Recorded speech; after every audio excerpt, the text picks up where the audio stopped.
Telangana BC JAC తలపెట్టిన రాష్ట్ర బంద్కు అన్ని రాజకీయ పార్టీలు మద్దతు ప్రకటించాయి. ఉమ్మడి ఖమ్మం జిల్లాలో బంద్ ప్రశాంతంగా కొనసాగుతుంది. బంద్ కారణంగా ఆర్టీసీ బస్సులన్నీ డిపోకే పరిమితమయ్యాయి. మరింత సమాచారం మా ప్రతినిధి అయ్యప్ప అందిస్తారు. బంద్ అయితే నిర్వహిస్తున్న ప్రశాంత వాతావరణంలో ఉమ్మడి ఖమ్మం జిల్లా వ్యాప్తంగా బంద్ అయితే నిర్వహిస్తున్న ప్రస్తుతం మనతో పాటు వివిధ పార్టీలు నేతలు ఉన్నారు.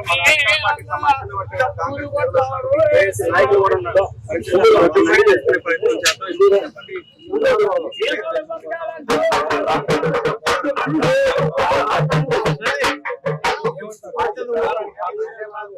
బీసీలు 79 సంవత్సరాలుగా వీక్షిస్తే మొన్న కాంగ్రెస్ పార్టీ బీసీల పక్షాన్ని నిలబడి బీసీల బతుకులు మారాలని, బీసీలు కూడా ఈ సమాజం లోపల ఆత్మగౌరవంతో జీవించాలని జీవో నెంబర్ 9 తీసుకొచ్చింది.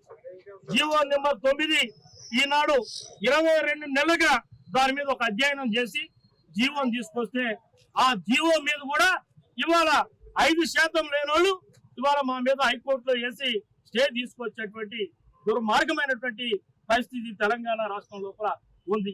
మేము ఏదైతే అడుగుతా ఉన్నాం, ఆనాడు ఈడబ్ల్యూఎస్ రిజర్వేషన్ మీరు 5% ఉంటే మీకు 10% ఇచ్చినాడు, మేము మిమ్మల్ని ఏమన్నా అడ్డుకున్నామని అడుగుతా ఉన్నాం. ఈనాడు మా బిడ్డలు విద్యా ఉద్యోగ రాజకీయ రంగాల లోపల మరి అరిచితికి గురవుతున్నారని చెప్పేసి ఈనాడు ఈ 79 సంవత్సరాల స్వతంత్ర భారతదేశం లోపల మా విద్యను దోచుకున్నారు, మా ఉపాధులను దోచుకున్నారు, మా రాజకీయ అవకాశాలను దోచుకున్నారు. మేము ఇప్పటికే అడుగుతా ఉన్నాం, మరి 79 సంవత్సరాలు స్వతంత్రం వచ్చిన ఈనాటికి కూడా బీసీలకి స్వాతంత్రం రాకపోవడం చాలా దుర్మార్గమైనటువంటి అంశాన్ని చూస్తాం.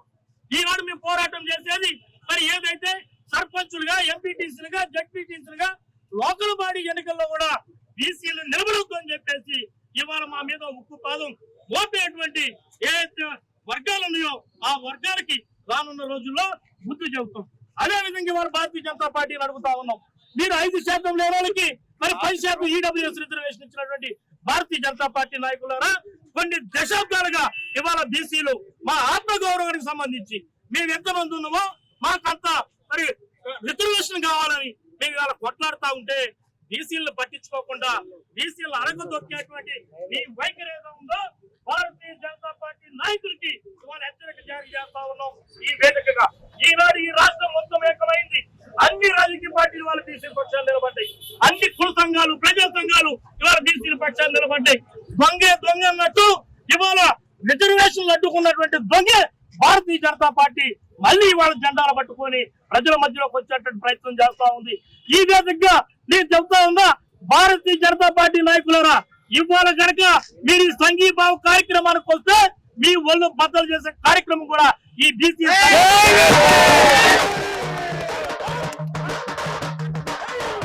ఏదైతే ఇవాళ బీసీ బతులతో ఆడుకుంటా ఉన్నారో బిడ్డ, మీ రాజకీయ పునాదుల్ని భూస్థాపితం చేసేటువంటి పరిస్థితి కూడా ఈ తెలంగాణ లోపల ఇవాళ రాష్ట్ర ప్రజలందరికీ తెలుసు, ఎవరైతే బీసీ రిజర్వేషన్ కోసం ఏ కాంగ్రెస్ పార్టీ అయితే బీసీ రిజర్వేషన్ పోరాటం చేస్తుందో రాష్ట్ర ప్రజలందరూ గమనిస్తున్నారు. ఎక్కడ ముస్లింస్ కి 42% రిజర్వేషన్లు కల్పించి వాళ్ళని పెద్ద వాళ్ళు చేస్తారని చెప్పేసి బీజేపీ పార్టీ, ఇది కేంద్రం బీసీ రిజర్వేషన్ 42% కాకుండా మోకాలట్టు కూడా సైతం అందరికీ తెలుసు. కాబట్టి ఇక్కడ ఉన్న ముస్లిం సోదరులందరికీ ఒకటి విజ్ఞప్తి చేస్తున్నారు, రేపు స్థానిక సంస్థల్లో గాని రాబోయే అసెంబ్లీ ఎన్నికల్లో గాని కేంద్రంలో, రాష్ట్రంలో, మండలాల్లో, గ్రామాల్లో, జిల్లాల్లో కూడా కాంగ్రెస్ పార్టీని గెలిపిస్తే మన బీసీలకి, మైనార్టీలకు కూడా భవిష్యత్తులో చక్కటి భవిష్యత్తు తెలియజేస్తూ మేము ఒక్కటే చెప్తున్నా, మిత్రులు నారాయణ శ్రీనివాస్ చెప్పారు, ఎవరైతే 42% బీసీ బిల్లుకు అడ్డం పడ్డారో వాళ్ళు వాళ్ళ రాష్ట్రంలో మేము కూడా బీసీ బిల్లుకు మద్దతు ఇస్తున్నామని తెలియజేశారు. ఇదంతా కమట ప్రేమ, తల్లి ప్రేమ.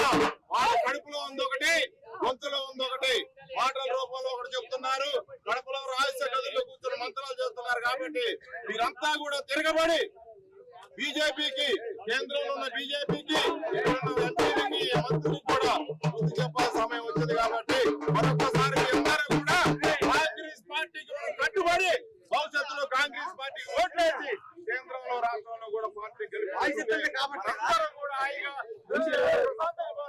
జై కాంగ్రెస్, జై కింద బీసీల పక్షాన